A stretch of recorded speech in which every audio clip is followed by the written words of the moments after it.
Some heroes trick players into wasting months of resources. Not because the hero is bad, not because the hero gets nerfed, not because the community lie, but because the hero only become good after investments most players never make. And honestly, I think this is one of the biggest progression traps in Heroes of History Epic Empire. Because we all done it. You hear about the amazing hero. People say the hero is a top tier. People say this hero is going to carry your account. People say they are one of the best heroes in the game. So naturally you get excited. You unlock the hero, you throw levels into them, you put them in your lineup, and then nothing. The hero is okay, maybe decent, maybe even disappointing. And that's where the mistakes happen. Because most players think they just learned something about the hero. But what they actually learned might be completely wrong.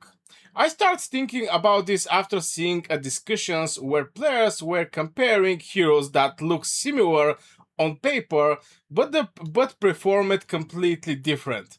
One player had a low level hero that feels incredible, another player had a high level hero that feels average, and the obvious question becomes, how is that possible? Should more levels mean more power? That's what the game teaches. That's what most progression system teaches. But then I start noticing something weird. Hero levels are actually one of the most misleading numbers on an account.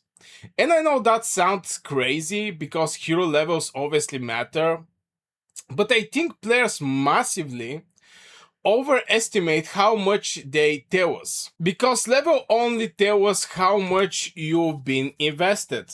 It doesn't necessarily tell us how much you've been unlocked, and those are very different things. Then I start looking at the heroes that players constantly disagree about. You probably see this too. One player say this hero is incredible, another say this hero is trash, and they're talking about the exact same hero. How can both people be right? For a long time, I thought somebody had to be wrong. Now I'm not so sure, because I think a lot of players aren't actually using the same hero. They're using different version of that hero. Same portrait, same name, completely different investment level. And that's where things get interested because not every hero scales the same way. Some hero feels powerful almost immediately. You unlock them, you level up them, you throw them into the team. They do exactly what you expected. Simple. Other heroes feels unfinished. You're only seeing part of the kit. And that's where ability levels start become incredibly important. The weird part is that the game doesn't really warn you about this. It doesn't tell you, hey, this hero needs significant ability investment before you'll be understanding why people like them. And I'm going to give you an example over a hero that the people like and at the same time dislike. And the hero I'm talking about is, for example, Hercules. Hercules' ability at the beginning is not looking crazy. He's just doing some AoE damage, stun the target, and heal for 80. But what's level 40 is like 1.6 thousand percentage healing. Other hero I can give you as an example is, for example, Abraham Lincoln. For Abraham Lincoln, here it matter also, obviously, the level. At level 40, the invisibility of all allies is going to be for 5 seconds, which is crazy, and also giving some extra stuffs like increasing the defense and invasion. But also for Abraham Lincoln, the second awakening is extremely also important. This is the initial charge get reduced by 4.8 seconds, which give you the great opportunity to manually execute faster this spell if you want. Also, like This is the 5-time awakening of Abraham Lincoln, and you're going to see initial and regular charge get reduced. Now another 4.6 seconds is reduced by from the regular charge in initial 2.1. So 2.1 and 4.8 is like 6.9, which is crazy reduction from the initial charge and also the regular charge. So you see how this ability, first of all, going and scale up with the levels, and second, by the awakening of this hero.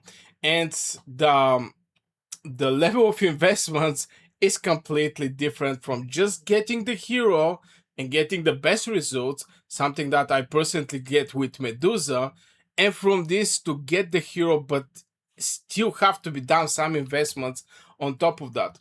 So players do what players always do. They test the hero. The hero underperformed, the hero get benched, this decision made. Except maybe that decision was 6 months ago. That's the scary part, because now we're not talking about hero strange anymore. We're talking about investments timing. And investment timing might be more important than the hero strange. Think about it. Let's say a hero A is strong immediately. Hero B become amazing later. Who is actually better? Well, that's depend entirely on your account. And that's where I think people accidentally copy advice from accounts that are completely different from their own. A veteran player say a hero is amazing.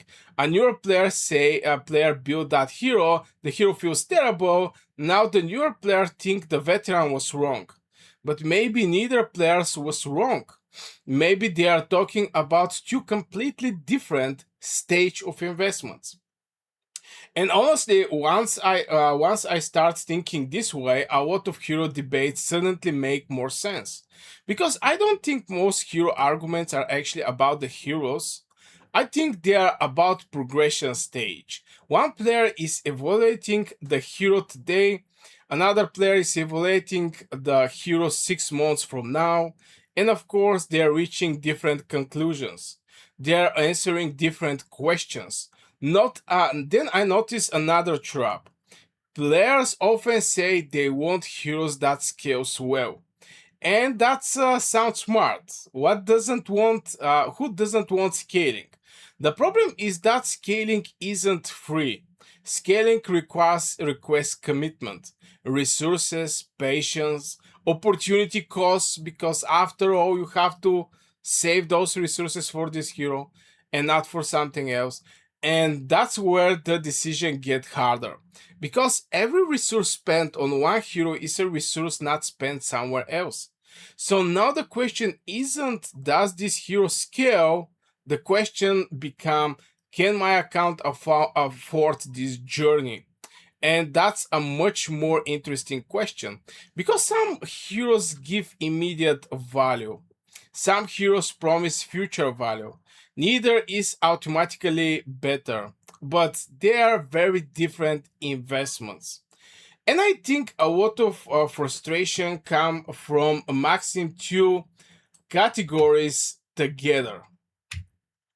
Players invest in a future value hero, then expect immediate value result. When that doesn't that happen, the hero get blamed.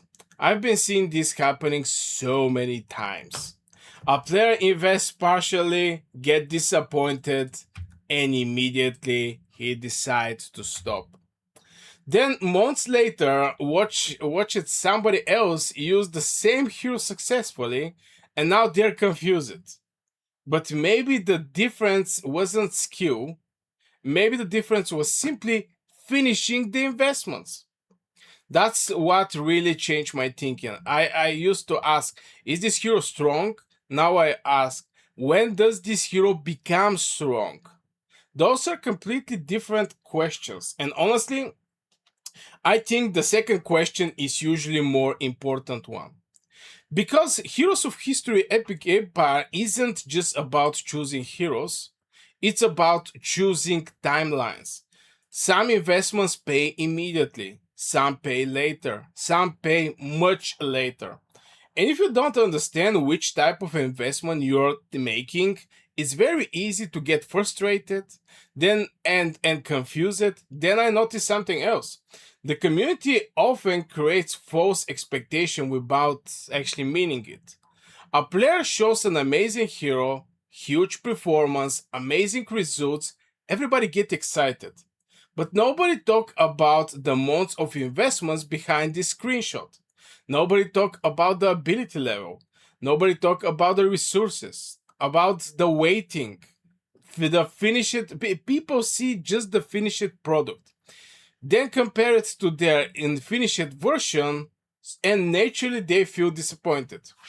But that's not really the fair comparison. It's like comparing a complete building to a construction site. They are technically the same project, but they are not the same thing. And maybe that's the biggest realization I had from all this. A lot of um, a lot of heroes aren't weak. A lot of heroes aren't overrated, and a lot of heroes are simply uncompleted. And if that's true, then some of the worst progression decisions players make happen because they judge heroes before the hero actually arrives. Which is kind of ironic because the players think they are saving resources, but sometimes abandoning an investment halfway through is more expensive than is most expensive decision at all. So now I'm curious. Have you ever completely changed your opinion about the hero after investing further into them? Or have you ever benched a hero only to realize later that you give up right before they become good?